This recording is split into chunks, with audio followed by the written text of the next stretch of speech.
अभिनंदन, आभार, आदर, नमस्कार। मैं कुंदन कुमार सिंह महामना एजुकेशन हब के इस वीडियो में आप सभी का स्वागत करता हूं। तो दोस्तों, करंट अफेयर्स डेली क्विज के सीरीज में आज 29 अप्रैल 2023 के कुछ एमसीक्यूज लेकर आया हूं। कृपया करके ध्यानपूर्वक देखिए, सुनिए और देखने सुनने के बाद मैक्सिमम लोगों तक शेयर भी कीजिएगा।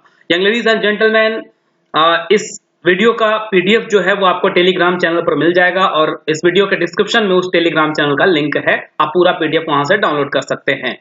चलिए शुरू करते हैं। सबसे पहला सवाल आज का है कि नेशनल क्वांटम मिशन के तहत कितने करोड़ रुपए की मंजूरी दी गई है या कितने रुपए मंजूर किए गए हैं। नेशनल क्वांटम मिशन क्या है इसके बारे में भी बताएंगे। तो इसका ऑप्शन है 1000 करोड़, 3000 करोड़, 6000 करोड़ या फिर 8000 करोड़। इसका सही उत्तर है 6000 करोड़। 6000 करोड़ रुपए नेशनल क्वांटम मिशन के तहत दिए गए हैं, मंजूर किए गए हैं। अब क्या है ये मिशन, इसको हम विस्तार से पढ़ते हैं। केंद्र सरकार ने नेशनल क्वांटम मिशन की मंजूरी दे दी है। यह फैसला आज हुई केंद्रीय मंत्रिमंडल की बैठक में लिया गया। इसका उद्देश्य क्वांटम प्रौद्योगिकी टेक्नोलॉजी के नेतृत्व वाले आर्थिक विकास में तेजी लाना है। मिशन के तहत 2023-24 से 2030-31 की अवधि के कुल 6000 करोड़ रुपए मंजूर किए गए हैं। इस मिशन को विज्ञान और प्रौद्योगिकी विभाग द्वारा कार्यान्वित किया जाएगा। ध्यान रखिए, ये जो मुख्य उद्देश्य जो है इसका टेक्नोलॉजी को आगे बढ़ाना है और 2023-24 से 30-31 तक यानी कि तकरीबन 7 साल का जो समय है इसके अंदर 6000 रुपए खर्च करने हैं और विज्ञान और प्रौद्योगिकी को आगे बढ़ाना है। ज्यादा से ज्यादा टेक्नोलॉजी और साइंस की तरफ भारत को आगे लेके जाना है। तो ये इसका मुख्य मिशन है। 6000 करोड़ रुपए इसमें निवेश किए जाएंगे। बढ़िया कदम। आगे बढ़ते हैं। आज है वर्ल्ड लीवर डे। दोस्तों, आज है क्या? वर्ल्ड लीवर डे है ना। वर्ल्ड लीवर डे प्रतिवर्ष कब मनाया जाता है? 18 अप्रैल, 19 अप्रैल, 20 अप्रैल या फिर 21 अप्रैल। तो इसका सही उत्तर है 19 अप्रैल। कल क्या था? कल था वर्ल्ड हेरिटेज डे, था ना। वर्ल्ड हेरिटेज डे था और आज है वर्ल्ड लीवर डे। तो 19 अप्रैल को मनाया जाता है वर्ल्ड लीवर डे और लीवर के महत्व के बारे में जागरूकता फैलाने के लिए विश्व भर में 19 अप्रैल को विश्व लीवर दिवस मनाया जाता है। यह दिवस यकृत से जुड़े बीमारियों के बारे में लोगों को जागरूक करने के लिए प्रतिवर्ष मनाया जाता है। लीवर दिवस 2023 का थीम फैटी लीवर के बारे में लोगों को जागरूक करने पर आधारित है। इस वर्ष का थीम सतर्क रहें, लीवर की नियमित जांच कराएं। फैटी लीवर किसी को भी प्रभावित कर सकता है, ये इसका थीम है। अंग्रेजी में बोलें तो be vigilant, do regular liver checkup, fatty liver can affect anyone. ये इसका थीम है। Be vigilant, do regular liver checkup and fatty liver can affect anyone. This is the theme of 2023 liver day, world liver day का, है ना। तो हमें liver की समस्याएं से जूझने से बचने के लिए अच्छा खाना चाहिए, रफेज जरूर खाने में ऐड करना चाहिए, ज्यादा चिकनी चीजें, चिकनी पदार्थों को खाने से बचना चाहिए, जंक फूड से बचना चाहिए ताकि हम अच्छी जिंदगी जी सके, हेल्दी रहें और जब तक जिंदा रहें तब तक भगवान ना करे किसी को लीवर से संबंधित समस्याएं हो। तो ये बातें हैं। आगे बढ़ते हैं। क्वेश्चन नंबर 3 की तरफ चलते हैं कि भारत के किस लॉन्ग जंपर ने एशियाई खेलों के लिए क्वालिफाई किया है। भारत के किस लॉन्ग जंपर ने एशियाई खेलों के लिए क्वालिफाई किया है। इसका ऑप्शंस हैं प्रीति कुमारी, सुरभि निगम, शैली सिंह और अंजू सिन्हा। इसका सही उत्तर है शैली सिंह। शैली सिंह जो है ये लॉन्ग जंपर है, सिर्फ 19 साल की हैं और इन्होंने एशियाई खेलों के लिए क्वालिफाई कर लिया है और ये है उत्तर प्रदेश की रहने वाली। कुछ ऐसे दिखती हैं शैली सिंह। थोड़ा सा इनके बारे में और विस्तार से जानते हैं कि कैसे क्वालिफाई किया इन्होंने। शैली सिंह ने बेंगलुरु में आयोजित इंडियन ग्रां प्री 4 में महिलाओं की लंबी कूद इवेंट में जीत हासिल की है। इसके साथ ही उन्होंने एशियाई खेलों के लिए क्वालिफाई भी कर लिया है। वह अब भारत के इतिहास में दूसरी सबसे लंबी जंप लगाई। केंद्रीय युवा कार्यक्रम और खेल मंत्री अनुराग ठाकुर ने शैली को जीत पर बधाई दी है। मंत्री ने आगे कहा कि शैली target Olympic podium top scheme के तहत ट्रेनिंग कर रही हैं।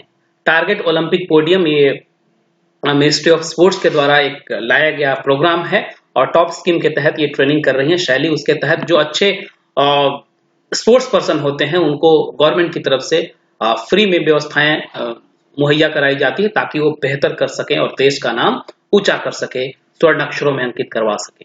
तो ये बातें हैं। शैली Singh is a long jumper. आगे बढ़ते हैं।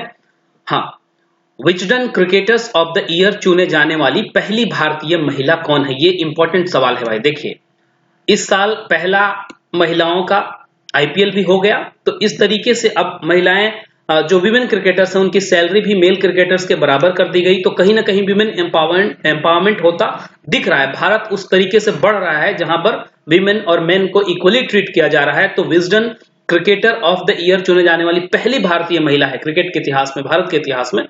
तो उनका नाम क्या है? देखिए, ऑप्शंस हैं झूलन गोस्वामी, मिताली राज, हरमनप्रीत कौर, पूनम यादव। इसका सही उत्तर है हरमनप्रीत कौर। पंजाब की रहने वाली है, बहुत जबरदस्त खेलती हैं, प्रहार करती हैं, छक्के चौके लगाती हैं। हरमनप्रीत कौर आपने देखा होगा, वाइस कैप्टन रह चुकी हैं या शायद अभी भी हैं।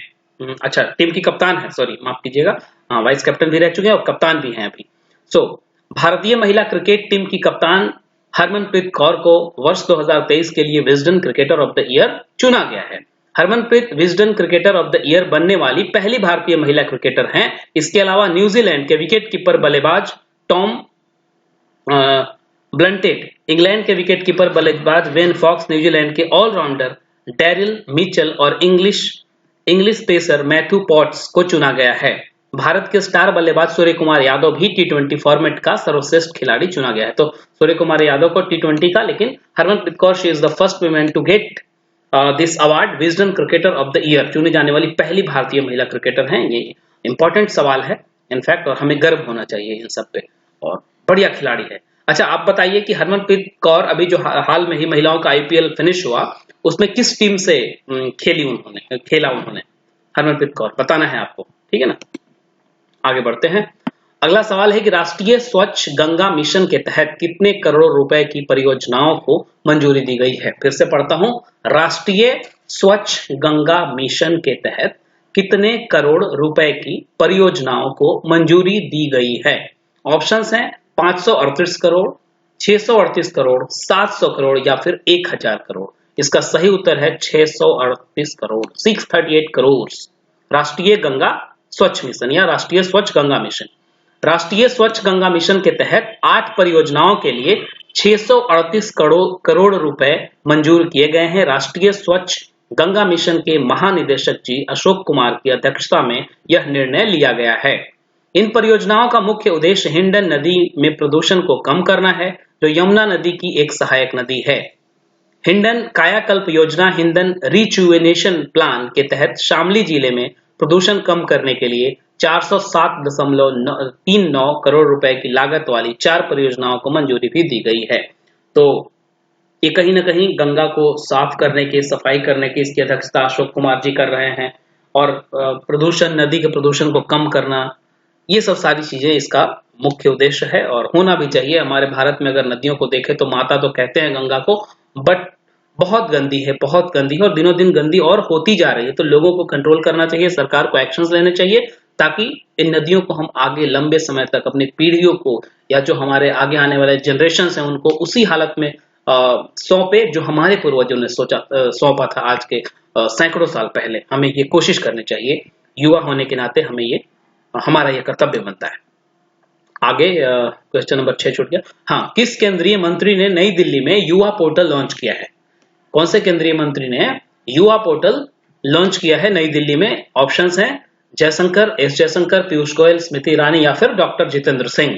Doctor Jitendra Singh is the right answer over here. विज्ञान और प्रौद्योगिकी मंत्री डॉक्टर जितेंद्र सिंह ने नई दिल्ली में युवा पोर्टल लॉन्च किया, जो संभावित युवा स्टार्टअप को जोड़ने और आगे बढ़ाने में मदद करेगा। साथ ही उन्होंने एक सप्ताह एक प्रयोगशाला कार्यक्रम का भी शुभारंभ किया। इससे पहले केंद्रीय मंत्री डॉक्टर जितेंद्र सिंह ने 6 जनवरी 2023 को 1 वीक 1 लैब अभियान शुरू किया था। तो ये युवा पोर्टल लॉन्च किया है डॉक्टर जितेंद्र सिंह। ये हैं science and technology minister doctor Jitendra Singh. साल 2019 वाले इलेक्शन के बाद प्रोटेम स्पीकर बनाए गए थे। प्रोटेम स्पीकर वो होता है जो initially just after the election सिर्फ शपथ दिलाने के लिए चुना जाता है, फिर बाद में परमानेंट स्पीकर चुना जाता है। तो प्रोटेम स्पीकर थे ये साल 2019 लोकसभा चुनाव के बाद डॉक्टर जितेंद्र सिंह। ऑलराइट, तो ये इंपॉर्टेंट क्वेश्चन था। 7 नंबर क्वेश्चन है कि आईपीएल में 6000 रन बनाने वाले दुनिया के चौथे बल्लेबाज कौन बने हैं? इंपॉर्टेंट क्वेश्चन है और ऑप्शंस हैं Virat Kohli, Mahendra Singh Dhoni, KL Rahul, Rohit Sharma. Rohit Sharma is the right answer. 6000 run बनाने वाले रोहित शर्मा आईपीएल में 6000 रन बनाने वाले दुनिया के चौथे बल्लेबाज बन गए हैं। कल हैदराबाद के खिलाफ खेले गए मैच के दौरान उन्होंने यह उपलब्धि हासिल की और कल ही सचिन तेंदुलकर के बेटे जो हैं अर्जुन तेंदुलकर, उनको आईपीएल का पहला विकेट मिला, उनका दूसरा मैच था कल, है ना। तो रोहित के अब आईपीएल में 6014 रन हो गए हैं। भारतीय टीम के कप्तान रोहित शर्मा से पहले आईपीएल में 6000 रन का आंकड़ा भारत के विराट कोहली, शिखर धवन और ऑस्ट्रेलिया के डेविड वार्नर ने हासिल किया है। तो अभी तक 3 इनसे पहले थे, कौन कौन? विराट कोहली, भारतीय कप्तान, कौन नहीं जानता उनको, शिखर धवन, है ना, और तीसरे थे डेविड वार्नर, और चौथे नंबर में जो है वो आ गए हैं रोहित शर्मा, और तीसरे नंबर की ये भारतीय हैं, चौथे नंबर के वर्ल्ड में 6000 रन बनाने वाले, आंकड़ा छूने वाले क्रिकेटर हैं आईपीएल में। हाँ, ये कुछ वन लाइनर है, जस्ट 5 क्वेश्चन है, आपको याद कर लेना है फटाफट। इसको मैं पढ़ देता हूं, जरूर ध्यान से सुनिएगा मेरी बातों को। हाँ, कि हाल ही में किसने अपनी coffee table book the banker to every Indian launch की है? तो स्टेट बैंक ऑफ इंडिया ने, मैं फिर से दोहराता हूं इसे, कि हाल ही में किसने अपनी coffee table book the banker to every Indian launch की है? SBI, State Bank of India. और इसको भारत की पॉवर्टी हटाने में या इवन इंडिया की इकोनॉमी डेवलप करने में स्टेट बैंक ऑफ इंडिया का बहुत बड़ा हाथ है। इसका एम है एकदम गांव-गांव तक पहुंचना, और मैं जहां तक देख पाता हूं, जितने भी गांव में अब गया हूं, कि हर जगह छोटे से सेंटर, एसबीआई के सर्विस सेंटर खोले गए हैं एटलीस्ट। तो उन्होंने ही अपनी कॉफी टेबल बुक क्या होती है कि किसी की एक विवरण पुस्तिका टाइप होती है, काफी उनके जो अचीवमेंट्स होते हैं, उनके फोटोग्राफ्स होते हैं, उनकी जो जर्नी होती है, वो सब कुछ मेंशन किया हुआ होता है उसमें। बहुत अच्छे कागज होते हैं उसके, और एक स्टैंडर्ड तरीके की बनी हुई कॉफी टेबल बुक बनाई जाती है। तो the banker to every Indian, alright, the banker to every Indian. Jan Dhan Yojana में एसबीआई का कितना बड़ा हाथ रहा, मतलब उस चीज को सक्सेस करने में, आगे बढ़ने में। अगला प्रश्न है कि किसे हाल ही में business leader of the decade पुरस्कार मिला है? Business leader of the decade पुरस्कार किसे मिला है? तो ये है कुमार मंगलम बिरला। कुमार मंगलम बिरला को business leader of the decade पुरस्कार दिया गया है। हाल ही में किस भारतीय को टाइम मैगजीन के प्रभावशाली लोगों की सूची में शामिल किया गया है? तो ये है शाहरुख खान को। किस भारतीय को टाइम मैगजीन के प्रभावशाली लोगों में किस सूची में शामिल किया गया है? तो ये है शाहरुख खान। अगला सवाल है कि पशु संरक्षण के लिए किस राज्य के मुख्यमंत्री ने हाल ही में अ हेल्प कार्यक्रम शुरू किया? तो यह है उत्तराखंड की सरकार ने। उत्तराखंड की सरकार ने हाल ही में पशु संरक्षण के लिए वहां के मुख्यमंत्री ने अ हेल्प कार्यक्रम शुरू किया। इसके बाद अगला सवाल है कि 10 दिवसीय सांस्कृतिक कार्यक्रम सौराष्ट्र तमिल संगम, क्या सौराष्ट्र तमिल संगम कहां शुरू हुआ? तो ये हुआ है गुजरात में। 10 दिवसीय सांस्कृतिक कार्यक्रम सौराष्ट्र तमिल संगम गुजरात में संपन्न हुआ, शुरू हुआ। और अगला सवाल है, लास्ट है इस सीरीज का, कि हाल ही में कहां बिहू के प्रदर्शन के गिनीज वर्ल्ड रिकॉर्ड बनाए गए? तो ये हुआ गुवाहाटी में। अब देखिए, अगर मान लिया जाए एमसीक्यूज के फॉर्म में होता, तो आपको ये पता है कि बिहू जो है वो असम का फेस्टिवल है ना। जैसे पंजाब में वैशाखी होती है, उसी तरीके से आसाम में बिहू मनाया जाता है। तो मान लिया जाए आसाम के ही 3-4 शहर क्या और नाम दे दिया होता, तिनसुकिया दे दिया होता, और कुछ दे दिया होता, कोकराझार दे दिया होता, तो अब क्या करते? तो इसलिए इन सब चीजों को ध्यान से सुनने का है कि कहां बिहू का प्रदर्शन का गिनीज वर्ल्ड रिकॉर्ड बन गया, तो वो हुआ गुवाहाटी में। तो this was all about this series. जितने भी क्वेश्चंस बन सके उनको हमने आज के महत्वपूर्ण क्वेश्चन को आप तक लाया है, और इनके पीडीएफ जो है वो आपको मिल जाएंगे टेलीग्राम चैनल पर। कृपया करके इस वीडियो को मैक्सिमम लोगों तक शेयर कीजिए। अगर पसंद आ गया तो लाइक भी कर लीजिएगा, और अगर चैनल को अभी तक सब्सक्राइब नहीं किया है तो जरूर सब्सक्राइब कर ले। बहुत बहुत धन्यवाद। All the best, good luck, नमस्कार।